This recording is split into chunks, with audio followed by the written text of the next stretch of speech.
How's it going? I'm here. I'm back. We got some things going on today, so I'm a little energetic.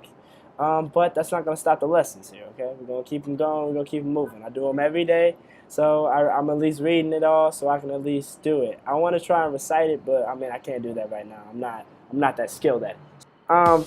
Really, this is geeked up, really, to tell people that our brains are what cause us to move forward. So, in that aspect, we must always think of the good and positive things, because those good and positive things shape our character. It shapes our being. It shapes who we want to be, and the willpower to have something greater. So he who has conquered weakness and has put away all selfish thoughts belongs neither to oppressor nor oppressed. He is free. Yes, and that is great. That's a great concept to have. You wanna make sure that you can control your own life. Whenever you put negative comments into things or negative ideas into certain situations, you then put a certainty of you don't know how to react. And when you don't know things that you're unsure about, you follow.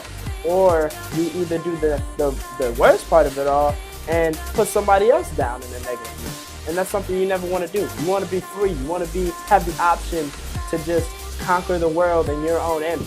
That you want to conquer it by yourself. You want to elevate the game and change it, but at the same time, it'd be cool. Me ending my freshman year in college, I've realized that, it's a certain role of responsibility that I have, and that is purely to learn. So for me to hate learning right now it's so normal. But after you hate something, you learn to try and deal with it in better ways. So what I'm trying to learn now is that when I go back to school, I want to learn and start to process different ways to learn information faster and keep it in my brain longer. Cramming is an amazing tactic. If you've been doing it since middle school through high school, you're probably good at it now, but in the long run, you'll be studying and then you'll forget it, but it doesn't really stay in the brain for that long. And then, you'll try and reminisce on it later, and you probably can't. Yeah, so I'm gonna keep moving. A man can only rise, conquer, and achieve by lifting up his thoughts. Yeah, once again, it is saying that your brain controls how you feel and how you perceive things. Is really the bottom line of this situation. But at the same time, you want to give it an upbeat mood to it. If it's something that's foreign to you, of course it gives you a certain level of uncertainty, but you want to still attack all your objectives in a positive way, because you know at the end of the day, if you pass or fail, there's nothing but good experiences that come from it.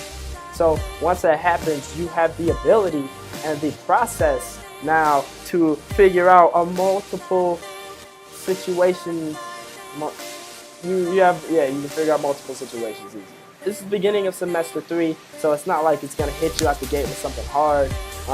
This chapter definitely is really easy to take in. I kind of like it a lot. It gives people the willpower, and when it comes to you dealing with situations, it's basically saying before you go dive in those, you want to see it in a positive way first and then go after it. In that context, it really gives people a sense of background knowledge, because I feel like that when people see things happen, it gives them a lesson of how to do it. You have the mindset of the conqueror. You have the mindset of the achiever. It gives you the mindset of the believer that you can do what you want to do. Of course, in order to really learn, you have to just do it and keep trying. But to go in blind is a very stupid way to approach certain situations. Well, I guess that's it. It's the end of my lesson. So, everybody out there watching, stay eluded by choice, people. Be well.